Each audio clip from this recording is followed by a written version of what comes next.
Kavanaugh emerged from behind the court's red velvet curtains just after 10 o'clock this morning with his new colleagues. And also present in the courtroom was Justice Anthony Kennedy, whose retirement in July opened the seat that Kavanaugh filled.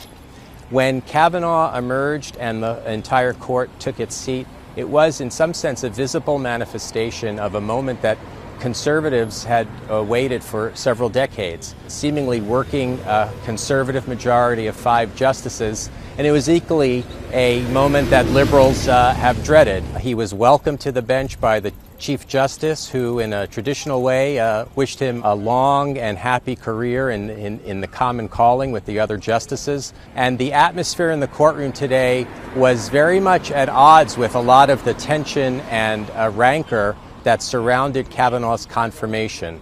The court can never exactly be called lighthearted in its sessions, but it was almost that today. There was lots of laughing on the bench. At one point, Justice Sonia Sotomayor appeared to playfully pinch Justice Neil Gorsuch sitting next to her as she asked a question in one of the cases that was being argued.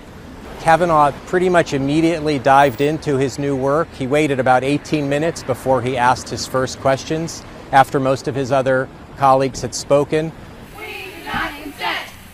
We do not consent. There were protesters outside the court this morning, but very few, especially compared to Saturday, when there was a loud and large demonstration in front of the court that included protesters actually going up onto the court plaza and the court steps, which is usually forbidden here at the court.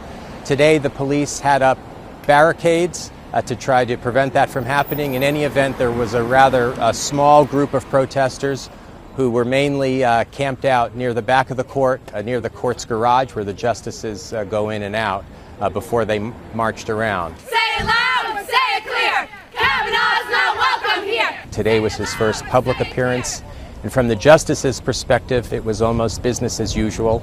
It's a very small world of the 9 of them, and they have every desire to get along with each other and not to be divided in the same sort of acrimonious way that marked Kavanaugh's nomination and confirmation process.